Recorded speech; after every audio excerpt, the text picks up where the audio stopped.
Ok, aujourd'hui je te fais une vidéo un peu différente et je vais sûrement détruire pas mal de conceptions sur le business de l'automatisation, comment créer en fait ton agence d'automatisation. Et je vais essayer de rester concis et il y aura pas de bullshit, je vais juste te donner de la valeur.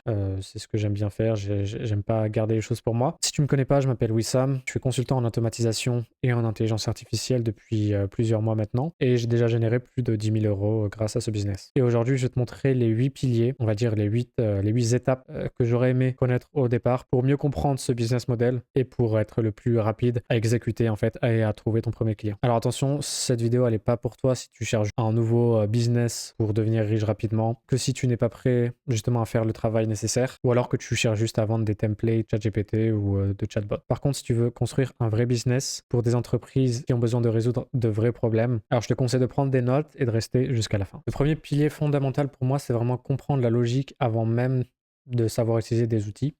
On pose souvent la même question, c'est est-ce que je dois faire du make, est-ce que je dois faire du n8n, est-ce que Zapier c'est bien? Mais en fait ça on s'en fout, surtout quand on cherche à devenir consultant, à avoir une agence d'automatisation. L'outil il passe après le fait que tu aies compris en fait le problème de ton client. C'est super important au départ de juste maîtriser la logique des workflows, savoir s'adapter à la solution et surtout apprendre à cartographier les processus. En fait, quand tu cartographies un processus, tu peux identifier les frictions qu'il peut y avoir dans ce projet. Et donc, c'est qu'après que tu vas pouvoir savoir si c'est mieux d'utiliser du Make, si c'est mieux d'utiliser du N8N, si on va utiliser du Airtable ou Google Sheet même. C'est vraiment en comprenant le problème que tu pourras en fait t'adapter à la solution et surtout t'adapter à l'outil. Donc, c'est important de savoir utiliser les outils, mais surtout de comprendre le problème. Un petit tips important quand tu es consultant, c'est d'apprendre en fait à lire des documentations API. En général, les documentations, elles se ressemblent souvent, c'est assez redondant, surtout dans les méthodes que tu vas utiliser. Et donc c'est vraiment, non seulement ça va te permettre de comprendre mieux le besoin du client, mais en plus, ça va aussi te permettre de savoir instantanément si un projet est faisable ou non. Donc pour moi, en fait, les meilleurs consultants, c'est pas ceux qui maîtrisent le plus d'outils, mais c'est ceux qui comprennent le mieux les problèmes business. Le deuxième pilier, pour moi, il est super important, c'est ton premier projet. Alors en fait, pour moi, c'est simple, j'ai une règle d'or. Plus petit le premier projet est, plus gros est le succès. Alors, ça fait pas de sens, mais je vais m'expliquer pourquoi je pense comme ça. C'est que quand tu as un petit projet, tu vas déjà le livrer rapidement, ce qui te permet d'avoir une étude de cas rapide à présenter à d'autres clients. Mais en plus de ça, tu vas aussi avoir des résultats visibles plus rapidement et une complexité maîtrisée. Et c'est ça qu'on veut quand on commence un projet avec un nouveau client, du coup. On veut qu'il soit satisfait rapidement pour que justement il te donne plus de projets. Et par expérience, j'ai pas un seul client qui n'a pas renouvelé, qui m'a pas parlé d'un nouveau problème qu'il a dans son business après que je lui ai livré le premier projet. Et en fait, c'est super important d'éduquer aussi ton client. Donc j'ai pas mal de clients qui viennent, qui me disent voilà, moi je veux automatiser ça, ça, ça, ça, ça. Par exemple, je veux automatiser tout mon process de vente. Et c'est super parce que ça fait un gros projet. On peut l'évaluer à 10, 20 000 euros. Mais le problème, c'est que à vouloir tout faire, on va rajouter de la complexité pour rien et on va en fait arriver à un projet un peu médiocre parce qu'on n'a pas su découper en phases. En fait, ce que j'aime bien faire avec les clients, c'est de leur faire des V1, V2, V3, phase 1, phase 2, phase 3, où en fait on va commencer par focaliser sur une problématique du processus de vente. Typiquement, on va commencer par juste de la qualification de lead. Donc certes, le projet est moins gros, on va dire qu'on est à 5 000 euros, mais ça va nous permettre de livrer le projet rapidement, qu'il soit satisfait rapidement, qu'il ait des résultats visibles et surtout qu'on maîtrise la complexité parce qu'on a focalisé que sur un aspect. Et ensuite, en général, dans tous les cas, de toute façon, il va vouloir re-signer avec nous, ça c'est vraiment pas un souci. En général, quand j'ai un client qui refuse cette phase-là, c'est plutôt un red flag pour moi. En fait, les meilleurs clients comprennent la logique de commencer petit pour grandir vite sur le marché. En troisième pilier, et là je pense que c'est super intéressant que tu aies mon expérience parce que j'ai fait des grosses erreurs là-dessus, c'est la structure. Je vais te dire quelque chose, c'est que ton business, et c'est vrai que ça fait aucun sens, mais au départ, quand tu commences, tu n'as pas besoin d'automatiser ton agence d'automatisation. Alors je dis bien au début, bien sûr quand tu vas commencer à avoir 10, 20 clients par mois, va falloir avoir des processus automatisés, mais au début, quand ton seul objectif c'est avoir des clients, ne focalise pas ton énergie sur automatiser, sur des CRM complexes. Et j'ai fait l'erreur, c'est en fait de me dire, ok, je commence, il me faut direct un CRM, il me faut direct que je me fasse un ClickUp, un Notion ou ce genre de choses. Mais en réalité, c'est que tu peux très bien avoir 4-5 clients en ayant seulement un outil de communication, ça c'est important, entre toi et ton équipe, je vais t'en parler plus tard, que ce soit Slack, Discord, et aussi du coup un Excel ou un Google Sheet, juste pour que tu aies un minimum ta contact, tu vois un peu où tu en es au niveau de de tes revenus. Mais sinon, tu as besoin de rien d'autre. Et en fait, il y a vraiment des maths simples et c'est réel en fait. C'est que si tu passes une semaine à setup CRM, que ce soit ClickUp, Notion, n'importe lequel, bah, ça va te rapporter 0 €. Mais par contre, si tu passes toute ta semaine à prospecter, ben là, en fait, ton potentiel, il est infini, entre guillemets. Bien sûr, il n'est pas vraiment infini, mais tu as plus de chances de faire de l'argent en prospectant qu'en faisant un CRM. Et donc, moi, je te conseillerais de te poser une question simple. C'est à chaque fois que tu cherches à implémenter quelque chose, est-ce que ça va te faire gagner de l'argent sur le moment? Encore une fois, il faut vraiment prendre ça avec des pincettes. Je dirais le seul point positif, c'est que j'ai commencé vite, donc j'ai su créer un CRM qui me correspond rapidement. Mais sinon, franchement, pour être honnête, tu te cherches des excuses pour ne pas aller chercher des clients en faisant des choses sophistiquées, en créant un Airtable pour ton CRM ou ce genre de choses. Pilier 4, ton positionnement. Je vais dire quelque chose, la notion de marché saturé n'existe pas. Il n'y a pas trop de concurrence. Même si tu n'as pas d'expérience, tu peux quand même entrer dans le marché. Et en général, plus il y a de la concurrence dans un marché, plus ça veut dire que ce marché-là est lucratif. Déjà, une chose hyper simple, tu as plus de 4 millions de PME et TPE rien qu'en France, mais en fait, tu as pratiquement une infinité de PME qui, la plupart, cherchent à automatiser et 99% ne savent même pas à qui s'adresser ou comment. Tout ce que tu as besoin, c'est une landing page, un portfolio avec ton premier projet, un calendrier pour réserver en ligne et un moyen de recevoir tes paiements, donc que ce soit juste ta banque ou Stripe ou ce genre de processeur de paiement. Moi, quand je parle à un client, il s'en fout du prix en fait. Il veut juste quelqu'un de fiable et de confiance à qui donner un projet. C'est pas plus compliqué que ça, c'est vraiment la confiance. Maintenant, je vais donner un petit tip quand même. Ton premier projet portfolio, tu peux le créer pour toi-même. C'est-à-dire que tu peux créer un projet qui fonctionne, qui réponde à un besoin business, mais tu n'as pas besoin d'attendre un client pour avoir ce projet en fait. Et pour être honnête, ce qui est super intéressant dans l'automatisation, c'est que ça touche vraiment tous les business. C'est-à-dire que si tu regardes un peu, si tu demandes un peu dans ton entourage, tu peux trouver quelqu'un qui, même gratuitement, tu vois, tu peux même lui proposer gratuitement, faire un petit projet avec eux. Comme ça, tu as eu un réel client et un réel projet. Et du coup, tu pourras aussi montrer les résultats que ce projet a apporté à ce client. 5e pilier, et là on arrive sur les piliers qui vont te permettre de scale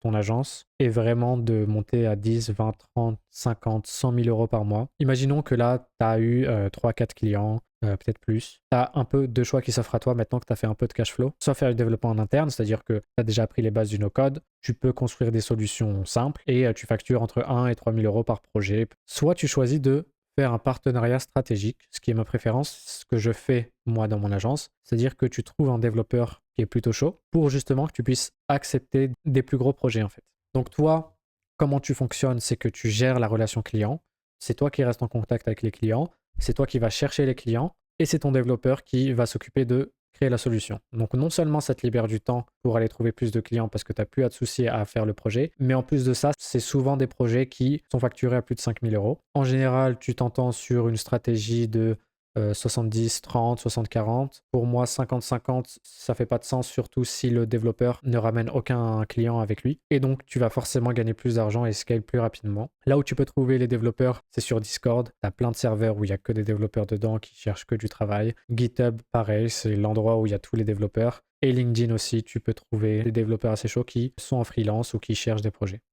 6e pilier, c'est ta niche et ton acquisition. Donc là, c'est super important de choisir une stratégie en fonction de ce que tu veux faire. Est-ce que tu as une stratégie large, c'est-à-dire que tu essayes d'avoir le plus de personnes mais tu n'as pas une niche, ou alors, du coup, au contraire, une stratégie nichée où tu as une solution où tu cherches à viser seulement une niche spécifique, comme par exemple que des avocats, que des agences de web design, que des plombiers, etc. Dans la stratégie large, ce que tu peux faire, et c'est une stratégie qui est pas trop, qu'on n'en parle pas trop, mais qui fonctionne super bien, c'est le cross-selling avec tes partenaires. En fait, ce que tu fais, tu vas avoir des agences existantes, donc des agences, ça peut être du web design, agences de marketing, ce genre d'agence-là fonctionne bien. Tu leur pitches, en fait, ce que tu fais, tu leur dis, voilà, moi je suis une agence d'automatisation. Ce qu'on peut faire, c'est du cross-selling, c'est-à-dire que toi, tu as des clients, moi j'ai une compétence que vous n'avez pas et qui pourrait être intéressant pour vos clients. Réfère-moi à tes clients, si je signe avec eux, tu prends une commission. Ça fonctionne super bien parce que, du coup, ce partenaire-là, qui a tous ses clients, ils lui font forcément un minimum confiance parce qu'ils sont clients avec, ils ont déjà des relations avec. Donc le fait que tu sois référé par cette agence, ça va te rendre le travail mais tellement plus simple. La deuxième stratégie, c'est une stratégie, donc on dit nichée. En fait, tu vas venir prospecter froidement du coup, mais tu vas aller directement toquer à la porte de ton client que tu cherches à cibler. Soit parce que, donc comme je t'ai dit, tu cherches un business type, donc les avocats, mais aussi en général, ça veut dire que tu as une solution déjà faite pour eux. C'est-à-dire, je sais pas, donc les avocats, j'ai une solution d'intelligence artificielle qui va automatiser la prise de dossiers entrants et qui va classifier est-ce que ça parle je sais pas, d'un vol à la sauvette, ce genre de truc. Je viens de te donner une idée, c'est réel ça. Donc ça, tu peux vraiment prendre cette solution et essayer d'aller toquer à la porte des avocats et leur montrer ça. Maintenant, pour les canaux d'acquisition qui fonctionnent, pour moi, ils fonctionnent tous. Ça dépend de ton style, ça dépend de la manière dont tu cherches à acquérir des clients. Donc soit tu as comme je t'ai dit, les partenariats. LinkedIn, l'un des meilleurs endroits pour trouver des clients. Création de contenu, moi c'est mon préféré. Du funnel hacking, on va pas rentrer dans les détails, mais ça fonctionne super bien. Et aussi les plateformes de freelance comme Malt, Fiverr, ce genre de plateformes qui fonctionnent super bien. En général, tu as besoin un peu plus d'expérience ou du moins de projet que tu peux montrer parce que c'est ça qui fait que le client, donc le prospect, va te choisir par rapport à quelqu'un d'autre. C'est un peu plus compétitif, mais ça fonctionne. Ok, septième pilier, et pour moi, je pense que c'est vraiment l'un des plus importants, c'est ta pipeline commerciale. Et je l'ai écrit en gros, et c'est vraiment un conseil d'amis. Ne jamais s'attacher émotionnellement à un seul deal. Et quand je dis ça, je dis même pas en fait émotionnellement, juste ne jamais s'attacher à un seul deal. Parce qu'il y a trop de fois où j'ai perdu un prospect pour des raisons, ça peut être n'importe quelle raison, c'est-à-dire changement de stratégie, notre budget en fait il est gelé, c'est un mauvais timing, c'est la fin d'année, c'est ceci, c'est cela. Ça peut être vraiment n'importe quoi. Et donc il faut faire super attention. Et franchement, il y a beaucoup de prospects, beaucoup de personnes qui vont même te dire oui par email, oui en appel. Et quand tu envoies le contrat et la facture, silence radio. Donc vraiment, c'est super important d'avoir un objectif mensuel au moins. Voilà, je veux 3-4 nouveaux clients par mois, donc ça équivaut à environ 20 appels, je pense, par mois. Mais il faut toujours avoir au moins 2 à 3 fois plus de deals en cours que nécessaire. Toujours continuer à prospecter, même quand tu es full, même quand tu sais que tu vas pas pouvoir accepter un nouveau client. C'est mieux de lui dire ah bah là, en ce moment, on peut pas, on va commencer le projet le mois prochain, plutôt que pendant tout le mois, tu n'as aucun projet. 90% du temps, quand un client te dit « Ok, je te reviens dans quelques jours », il ne reviendra jamais. Et pour moi, c'est très simple. Tant que l'argent n'est pas dans ton compte, le client n'existe pas. C'est aussi simple que ça. Même si, pour te dire, même si le client signe le contrat, toujours une chance où tu verras jamais cet argent. 8e pilier, ta stratégie produit. Là, je vais te montrer comment transformer ton consulting en machine à cash automatique. La stratégie, elle est simple, c'est de passer d'une consultation à une solution et à un micro SaaS. Je vais t'expliquer comment. C'est très simple.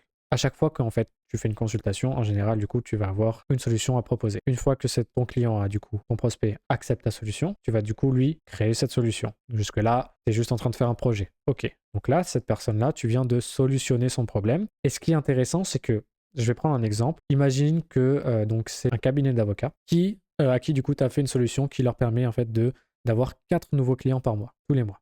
On va dire que c'est une solution à 5 000 euros, un one-shot. Ce que tu vas faire, c'est que tu vas prendre cette solution, justement venir nicher cette solution et la packager pour essayer en fait de la distribuer à d'autres avocats du coup, et donc de revendre cette solution, ce qui va être beaucoup plus simple pour toi de délivrer le projet parce que tu l'as déjà fait, donc tout ce que tu as à faire, c'est le dupliquer.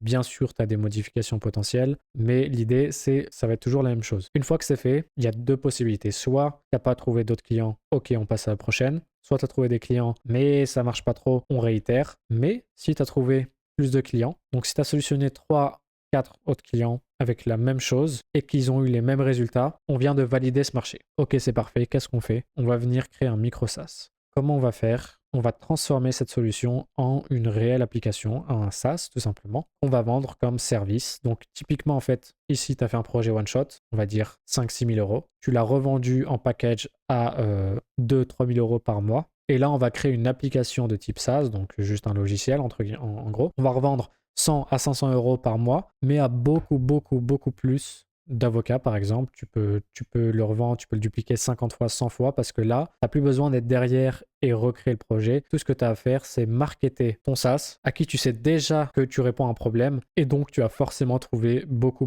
plus d'avocats qui vont être intéressés avec cette solution. Et ça, en fait, donc cette roadmap-là, c'est vraiment celle qui va te permettre de faire le plus de cash le plus rapidement et surtout passivement. Parce que ici, on est en actif. On doit en fait être derrière, on doit créer la solution et c'est jamais la même chose. Alors qu'ici, ça devient du revenu passif parce qu'une fois que l'application est créée, tu n'as plus besoin de rien faire en fait. La solution, elle est là, que du récurrent. À grosse échelle, ça peut monter très vite. qu'il faut penser aussi, c'est quand tu vas vendre ton agence, si tu veux vendre ton agence, vendre une agence, c'est beaucoup moins rentable que vendre un SaaS. Parce qu'un SaaS, tu as beaucoup d'utilisateurs s'il fonctionne. Et pour le coup, nous, on sait qu'il fonctionne parce qu'on a testé le marché avant. Un SaaS, tu peux le vendre 10, 20 fois, 100 fois plus cher que l'investissement que tu as mis au départ. À savoir qu'en plus, toute cette roadmap-là, à chaque moment, en fait, tu es payé. Donc, c'est-à-dire que, imaginons le premier client, donc tu as payé. Tu peux réutiliser cet argent pour réinjecter, par exemple, pour avoir un développeur qui vienne dupliquer tout ça rapidement. Une fois que tu as déjà du récurrent avec 3-4 clients à 1000, 2000 euros par mois, tu peux utiliser, réinjecter encore une fois cet argent pour justement là recruter plus de développeurs pour te créer ton application. Donc là, vraiment un truc propre. Et là, en plus, avec l'argent que tu continues à engranger avec ces clients-là, faire des pubs Facebook, faire ton marketing pour choper le maximum de nouveaux utilisateurs sur ton application. Donc là, en résumé, le consulting va financer le développement. Tu valides le marché en étant payé et du coup, en fait, ça te fait zéro risque financier sauf celui que tu as déjà gagné, mais tu as été payé pour le faire. Donc en soi, tu n'as pas mis de ta poche réellement. Alors avant que tu partes, j'aimerais te dire un peu ce que je pense de tout ça. Pour moi, ce business model, il a complètement changé ma vie. Je ne vais pas m'étaler là-dessus, j'aime pas ceux qui font ça, donc j'évite au maximum de dire « Ah, j'ai fait tant, voilà ». Mais ce qu'il faut que tu saches, c'est que quand j'ai commencé ça, j'ai mis 0 € dans ce business. C'est-à-dire que j'ai juste commencé à faire des vidéos. Ça coûte rien, juste du temps. Et j'avais même pas d'expérience réelle en code, en développement. Jusqu'à ce jour, je sais pas écrire une seule ligne de code. Par contre, je comprends comment ça fonctionne. Et c'est ça la différence. Maintenant, il y a deux types de personnes, et ça on le sait tous, qui vont regarder cette vidéo. C'est soit ceux qui vont juste consommer l'information, soit ceux qui vont agir justement sur cette info que je viens de te donner. Si tu fais partie de la deuxième catégorie, je t'invite fortement à rejoindre mon Discord. Si tu as des questions, je réponds à tout le monde là-bas. Maintenant, c'est important de comprendre que c'est pas faire du consulting, c'est quelque chose qui demande beaucoup de temps. Tu dois quand même apprendre, tu dois faire le travail, tu dois te renseigner, tu dois être toujours là à te documenter. Surtout si tu fais de l'intelligence artificielle, il faut que tu saches ce que c'est, il faut que tu comprennes ce que c'est le prompt engineering, il faut que tu sois à l'aise avec ça, parce que sinon, en fait, juste tu auras des projets. Signer des projets, c'est pas le problème, mais le délivrer, c'est quelque chose d'autre. Je peux dire qu'un client qui n'est pas satisfait, c'est un client qui ne reviendra jamais vers toi. Donc prends ces infos, agis dessus et rejoins mon Discord si jamais tu as des questions. Et sur ce, je te dis à la prochaine.